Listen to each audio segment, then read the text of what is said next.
Hello, and welcome once again to the Dental Marketing Mastery Series. This podcast is brought to you by dentalwebcontent.com and New Patients Incorporated. I'm Howie Horrocks, the founder of New Patients Incorporated. Along with me once again is my friend and partner and the president of New Patients Incorporated, Mark Dilatush. Hello, Mark. How are you doing today? Hello, Howie. How are you doing? I'm doing just fine. Good.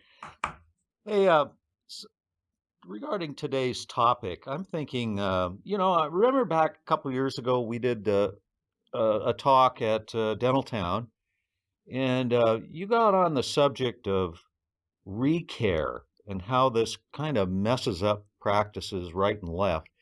And I thought it'd be kind of nice if, we could revisit that topic.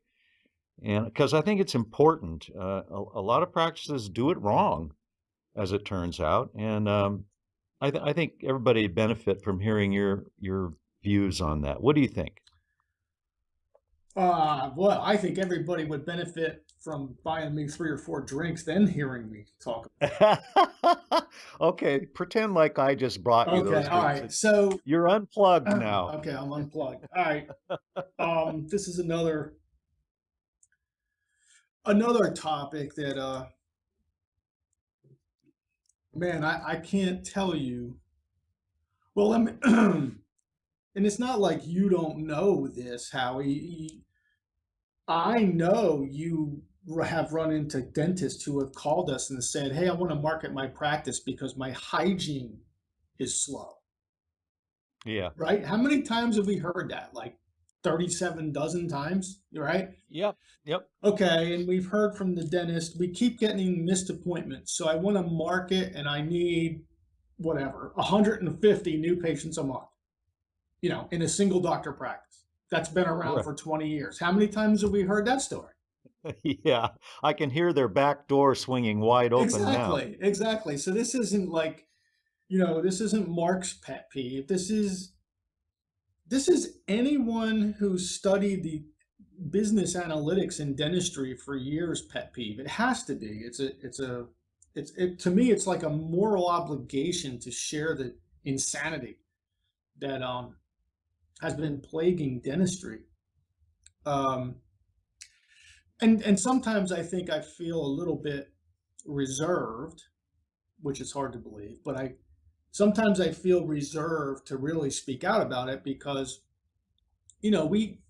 we get referrals from 50 management consultants out there, and even some of them don't understand why I rail um, against the black plague that is pre-appointing 100% of your existing patients. So the black plague of dentistry can be defined as a dental office who pre-appoints everyone in their hygiene.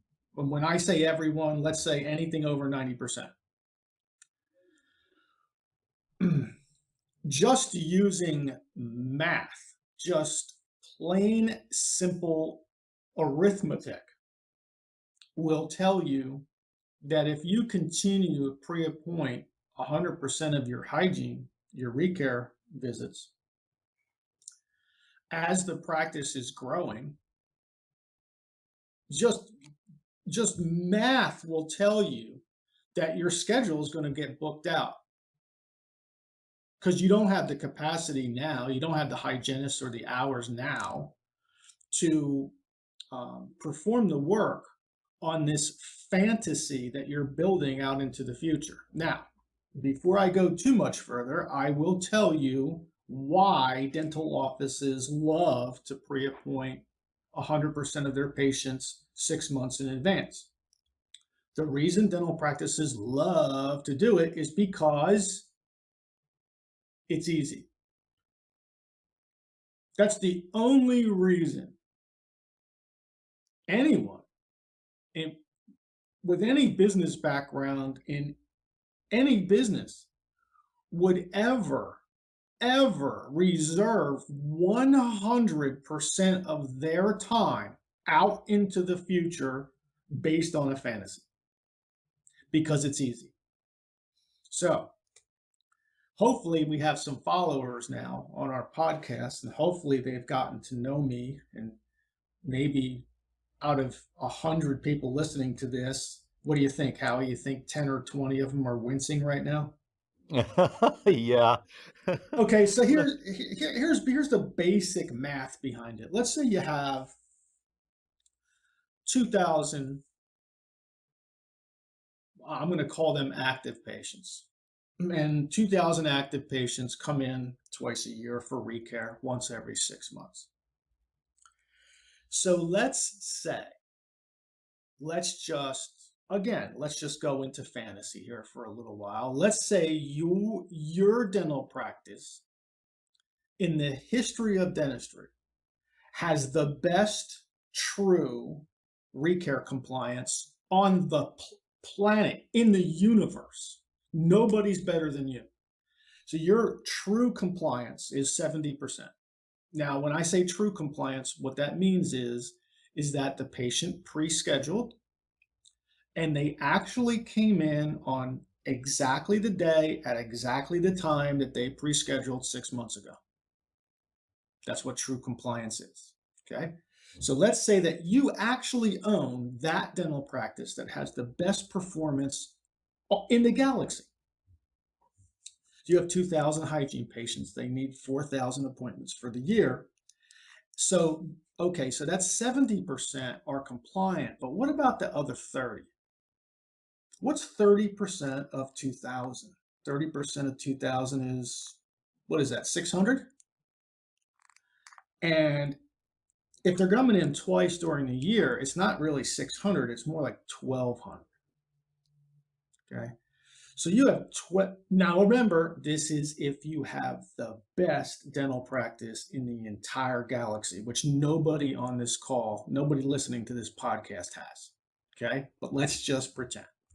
So now you have 1,200 people that you have to sift through on a relatively continual basis, follow up with, get on the phone with, email with, text with, smoke signal with, whatever letter with, postcard with, whatever other ways that you reach out to your existing hygiene patients to get them to come in, you have to do that 1,200 times. Now, here's what normally happens, and I bet I'm going to get some winces after I say the following. Here's what happens. You pre-appoint through, let's say, years 1 through 7 or 8 until hygiene looks incredibly full. I mean, how proud to look at your schedule and say to yourself, well, dang, I got no room for like 5 months. Howie, what's the number one death nail with new patients coming in? If they come through hygiene and the hygiene book is booked out 4 or 5 months, what's the fastest way to ruin your marketing? Well, what do we call that? The magic number 8? Yes, the magic number 8. If you can't get them in within 8 work days, you are wasting your money. Okay, You're so gonna lose them. you're going to You're lose gonna them. lose them. So one of the bad things that pre-appointing everyone does is it gives first of all, it gives a false sense of security to the dentist. Now, most dentists will look at that and puff their chest out and say, wow, I'm popular, people like me. They'll use that as a measurement of success. And what we're saying is, no, it's a measurement of death. Okay, that's basically what we're saying. Okay, so your schedule goes out, your chest comes out, you feel really good about a bad thing, so you keep perpetuating it. So what happens is the doctor kind of panics and says, well, geez, I have one hygienist now, her name is Mary. Mary can't possibly, I mean, look how far booked in the future Mary is. I have to go get a second hygienist. So I'm going to go get whatever, Amy. Okay, so now Amy comes into the practice. So now Amy is going to start to consume some of those 70% of real appointments, and the other 30% somebody in the office has to fill for Amy's book. Well, the reality is that those 30% are fantasy. So the doctor is staffing hygiene based on a visual look at a fantasy. And what's real is that about, at best, Believe me, nobody on this listening to this podcast has a real compliance of 70%. But at best, 1,200 of those appointments in that appointment book you're looking at are a joke. They're not going to be there. They're going to be gone. Okay. Then the dentist goes out and gets another hygienist. So now they have two hygienists working. And all of a sudden, it's kind of amazing. The doctor, all of a sudden, there's going to be like a missed hygiene appointment each day, 1.5 each day, 2 each day. So the doctor goes out and says, well, man, we need this, poor Gail up at the front desk. She can't handle everything and follow up with my burgeoning hygiene demand. So let's go out and hire Heather. Okay, so Heather comes in. Now remember this name Heather, because this Heather used to be a really good possible employee until you put her in this position. If you want to ruin an employee in dentistry, put them in the hygiene coordinator position in an office that pre-appoints 100% of their recare. And here's why. So you go hire Heather. Now remember, we hired another hygienist and we hired a person to administrate hygiene. So what's happening to the doctor's overhead? Is it going up or down? It's going up. Okay, and then still, we're not improving anything. There's no more human beings coming into the practice yet. You're just looking at a fantasy and you're staffing for it. That's all you're doing. And then you're feeling missed appointments. And then you're hiring admin, either a new one or you're taking time away from an existing one and putting them on the admin of your hygiene department. Now, let's go back to the 1,200 people who are fantasies. You know how long it takes to call, text, email, postcard, whatever you do multiple times to 1,200 people? Now that 1,200 only stays 1,200 if your practice closes the door after the first year. What happens to that 1,200 number? Does it go up or down? It goes up, and it goes up exponentially. So poor Heather. She's probably in her mid-20s, early 30s. You're probably paying her 18, 19 bucks an hour. It might be, her first job, and she's all energetic and gung-ho and really wants to do a great job. And you are sending her almost no possible way of succeeding, because that snowball that she began working on is never going to get smaller. It will only get larger. Meanwhile, your first hygienist is nice and busy. Your second hygienist is struggling. Both hygienists start to get more openings in their day, and everybody stares at Heather as if it's her fault. It's not Heather's fault. Nobody in the world could possibly do her task. She's following up with people who they're just not going to comply to your recare. Only offices just keep churning these people. Now, here's the other enormous caveat that gets added to this. It exacerbates it and accelerates the insanity. If you take everything I just said and then you add in marketing, advertising that uses price incentives as a reason for the person to pick up the phone, 70%, you'll never get close to 70% compliance with those types of patients. Those types of patients responded to your offer. Guess what offer they're going to respond to next time? Those patients are far, far less compliant to recare than a good, solid, good quality new patient who came into your practice for some other reason beside a price incentive. So now we have Heather working on, at best, 1,200 accounts. If you add to that the fact that the office uses price incentives mainly to promote dentistry, and you bring in patients who really, their whole value point with dentistry is price. There's really no other value. There's no other decision making on their part. Guess what's going to happen to your recare compliance on the back end there? All right, now let's recap. Here's the scenario. Dr. Smith has this practice. Hygienist 1 doing good, but has a bunch of openings. Hygienist 2 slow, also has openings. Heather, almost a full-time position, running, chasing after 1,200 people or more, and you know it's going to grow. And if Dr. Smith promotes based primarily on price, you know it's not 1,200, you know it's like 2,800. Okay, it's physically impossible for Heather to call, communicate with, whatever, with 2,800. It's impossible. She's never going to be able to catch up. So meanwhile, what happens is that the doctor goes to the hygienist and says, hey, how come you have so many openings? The hygienist says, well, go talk to Heather, because that's what they do. And then the doctor goes to Heather and says, Heather, what's going on? When you came in, you know, you were keeping up, but now look at all the openings in hygiene. And Heather, the otherwise great employee, just kind of throws her hands up in the air and goes, geez, doc, I don't know. I don't know what's going on. The doc gets disillusioned with Heather and fires Heather. None of this was Heather's fault. The whole thing was set up at the very beginning by the dentist. The dentist said, I'm going to pre-appoint everybody. And the reason I'm going to pre-appoint everybody is because, I don't know, my friend doesn't. Or some management consultant said I should. And what I'm telling you, what Howie's telling you, what everyone on this end of the earth, anyone who's ever looked at data from dental offices will tell you that if you pre-appoint 100% of your recare patients, this scenario that I just laid out for you is inevitable.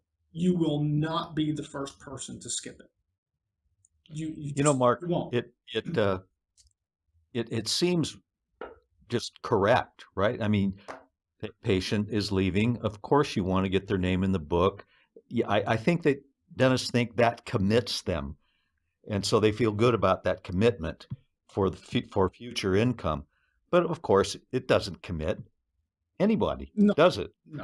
no, it doesn't commit anything. And now the audience is probably saying, well, if we don't pre-appoint, what do we do? Yeah. Okay. Good question. Okay, that's a great question. Okay, here's what you do. Okay.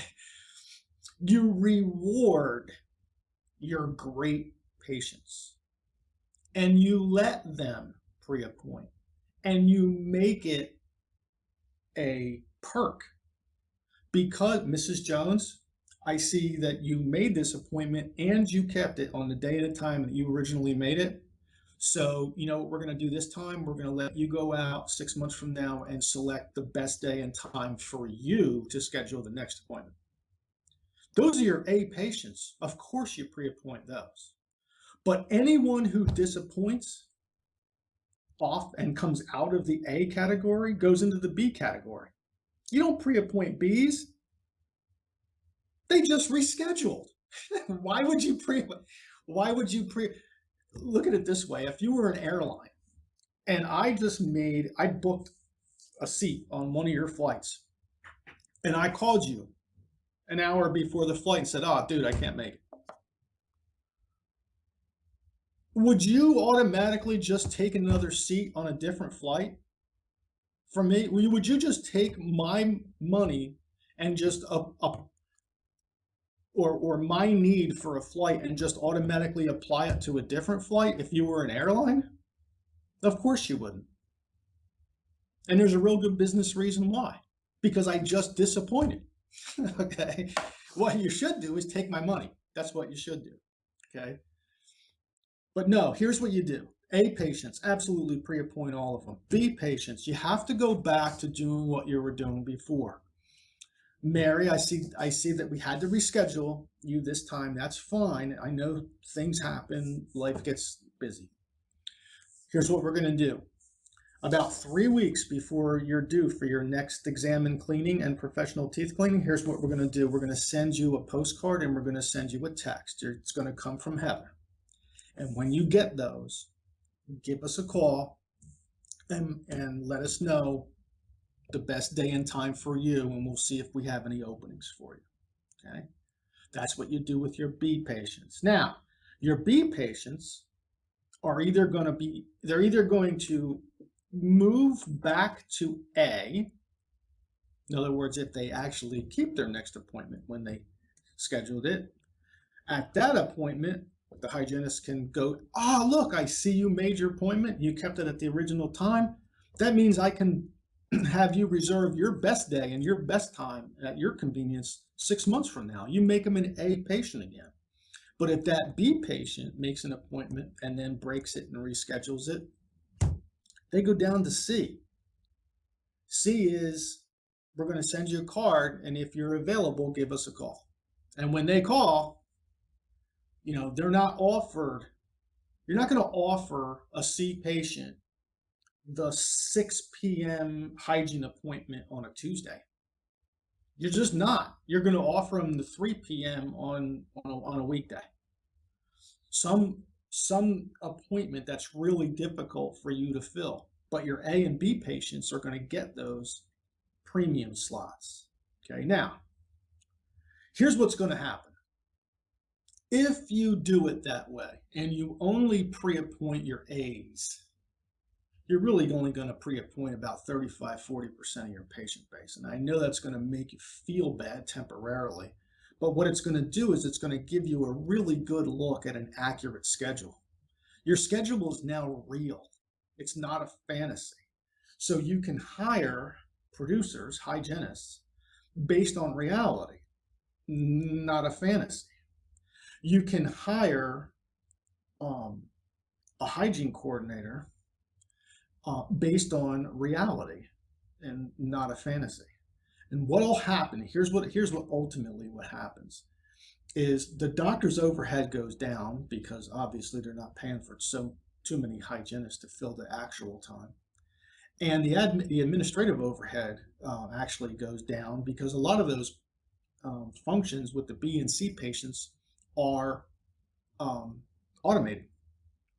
You're not gonna sit there and call C patients for the rest of your life. You inactivate them. There's no reason to call them. They've already proven to you the type of patient they are. Now, again, the king of this, the top of the pyramid, is if the patient or if the office is what promotion they're using to generate new patients. What type of patients are you bringing into your practice? Remember Groupon, Howie? Oh yeah. Remember all the dentists and how crazy they were for Groupon? Remember that? Yeah. Right? Oh, here's how it works. You put up a deal, and however many people that get the deal, you give them like 50% of that money. And then the patients come in and, maybe we'll see them again at some other point. Well, come on. That's like advertising for C patients. Yeah, You, come on. I we, mean, we don't we don't hear much about Groupon these of days, course do we don't we? hear anything of it. And who was the one on the dental forums who was saying, "Are really seriously? Yeah. Like, don't do it, guys. Don't do it, and gals, don't do it." Okay, but they did it anyway. And yeah, and then you hear the success story. I got 1,000 patients, and then you know what? 6-9 months later, oh, my hygiene schedule is blown out. Well, of course your hygiene schedule is blown out because you bought in 1,000 shoppers, you pre-appointed them for 6 and 7 months later, and now none of them are coming in. And you probably hired 2 or 3 hygienists to cover the time because it looks so nice in your schedule. Doesn't make any sense. So here's the bottom line. The bottom line is your recare percentage, your recare compliance, your administrative overhead to manage recare, your missed appointments and your daily number of missed appointments, and your hygiene profitability is going to be dictated by really 2 things. 1, not pre-appointing everybody, and 2, bringing in higher quality new patients who actually comply to recare. So that's my rant. I hope I didn't offend anyone today. Oh, you probably did, I probably did, and and that's okay. it's not my intent to do that.